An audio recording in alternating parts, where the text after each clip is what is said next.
ஆன்மீக நண்பர்கள் அனைவருக்கும் அன்பு கலந்த வணக்கங்கள். இன்றைக்கு நாங்கள் ஆன்மீகம் சம்மந்தமான பதிவில் மாறாத அருள் தரும் முருகன் வழிபடலாமா வாங்க. அதாவது திருக்குவளி அருகே எட்டுக்குடி முருகன் கோவில் அமைந்துள்ளது.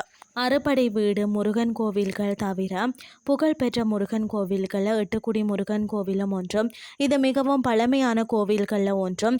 அருணகிரிநாதர் இந்த கோவில் குறித்த பாடல்கள் இயற்றியுள்ளார். நாகப்பட்டினம் திருத்துறைப்பூண்டி சாலையில் சீராவட்டம் பாலம் என்ற இடத்துல இறங்கி எட்டுக்குடி செல்லும் பாதையில் சென்றால் இந்த தலத்தை அடையலாம்.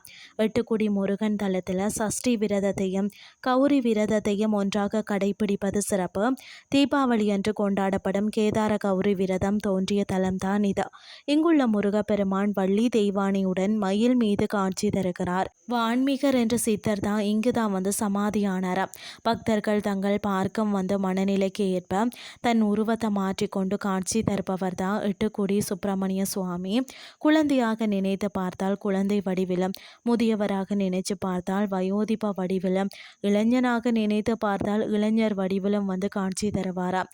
கோயில் முன்புள்ள சரவண பொய்கை தீர்த்தத்தில் கைப்பட்டாலே பாவ நிவர்த்தியாகிவிடும் என்பது சிறப்புடையது. எல்லா முருகன் கோவில்கள்லையும் இருப்பது போல இங்கும் காவடி எடுப்பது மிகவும் சிறப்பு. எட்டுக்குடி கோவிலில் முருகன் அமர்ந்துள்ள மயில் சிற்பத்திற்கு தரையின் மீதுள்ள ஆதாரம் அதன் 2 கால்கள் மட்டுமே.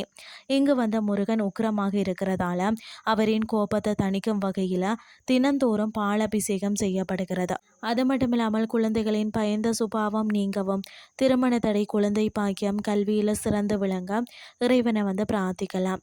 இன்றைய ஆன்மீகம் சார்ந்த பதிவு உங்களுக்கு பிரயோசனமாக அமைஞ்சிருக்கும்னு சொல்லி நானும் நம்புகிறேன். இதே மாதிரி மற்றும் ஒரு ஆன்மீகம் சார்ந்த பதிவோடு உங்களை சந்திக்கிறேன். நன்றி.